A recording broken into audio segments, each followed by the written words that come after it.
our friend, travel expert Gabe Saglie is joining us now. Okay, Gabe, explain this list to us. So your team essentially came up with the hottest travel spots in the world. What was the criteria they were using?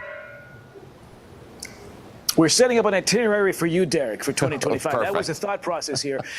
So the bar was raised quite high. 9 destinations, 3 domestic, 6 international, that are either part of a very exciting travel trend, maybe a hidden gem that you need to know about, or that have brand new access in 2025. And I'm coming to you today from beautiful Malta in the Mediterranean. I call it a destination dupe because if you've done other Mediterranean destinations or even European destinations, Malta has got to be now on your to-do list in 2025. This is a trio of islands right in the Mediterranean, 70 miles south of Sicily. So you can take a 90-minute ferry ride to or from, and it'll get you here to Malta. I want to give you a live shot of an area that is sort of known as the Gates of Valletta. Valletta is where I am now. That's the capital of Malta that was founded in the 16th century by knights.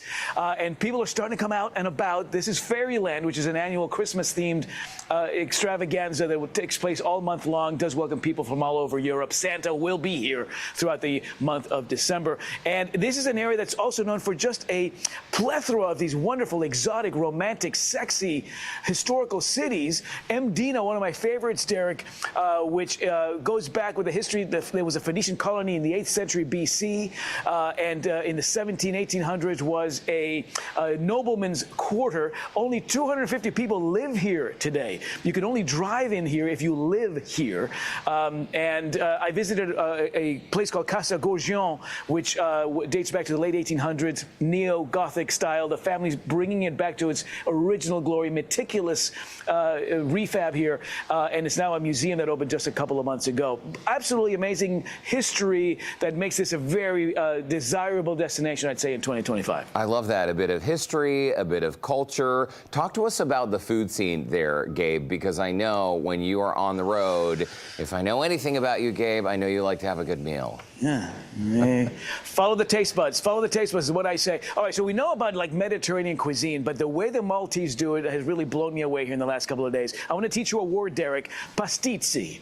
Pastizzi is the Maltese favorite snack. It's street food at its best. This is Mary Lou, a former theater actress who opened up a little restaurant in a historic town called Sigiwi, and she taught me how to make these with her grandmother's recipe. You roll out the dough, you stuff it with ricotta or with peas in the oven for 20 minutes. Then we go to the rooftop of her restaurant where we ate the pastizzi right out of the oven. Everybody was happy, so I think I did pretty good. But if you learn that word, Derek, you will be like a local out here, pastizzi.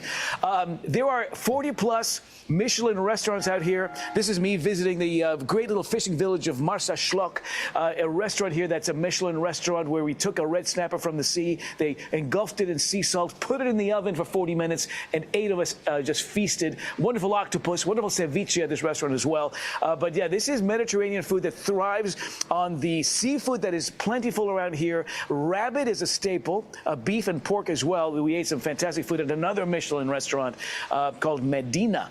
But I got to tell you, more Michelin restaurants per capita than any other destination in the world aside from Monaco. And then the wine scene, Derek, growing as well. This is Mark from Marcus Divinus, one of only 13 wineries in Malta.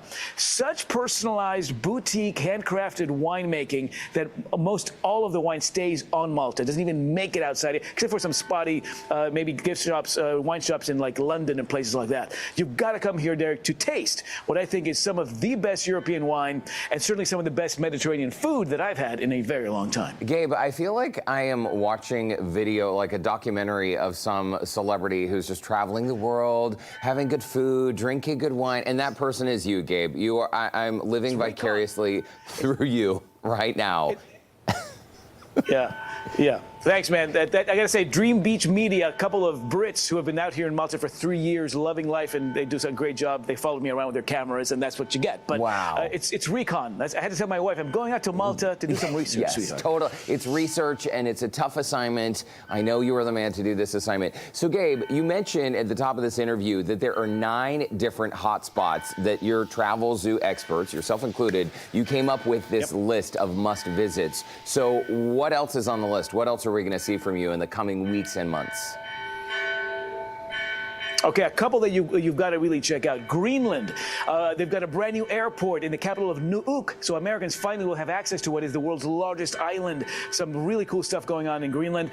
We've got the Bahamas on the list because there's some great sustainable travel initiatives happening there in 2025. I've got Maui on the list. Some great value there because they still are rebounding from those Lahaina fires, but some beautiful places there, some great value. And Sonoma County in Northern California for some great wellness and gastronomic options there in 2025. The full list is at travelzoo.com. And to find out more about Malta, visit Malta on social. Some great informational and inspirational content there every day. And when you come out here, I want you to call the folks at VIP Tours Malta. Ask for Glorianne, because she was my eyes and ears as she took me around this beautiful destination. She's fantastic at what she does. Trains most of the guides on this island. So Glorianne at VIP Tours Malta. And do you hear those bells? I'm next to St. Lucie Church. They're ringing them in your honor. Well, his honor, but your honor too, Derek. Okay, Gabe. Yeah, I know you're a few hours ahead of us. I was wondering, I don't know if that's like the bedtime bell, the dinner bell, the nightcap bell, whatever the bell means. It sounds lovely. Gabe Saglie, thank you so much. Go do all those things and then go to bed. It's always great to see you, Gabe. And to our viewers in the meantime, if you would like to connect with Gabe and learn more about TravelZoo's top destinations for 2025, visit our website, HoustonLife.tv, and take a look at that Scene on Houston Life section.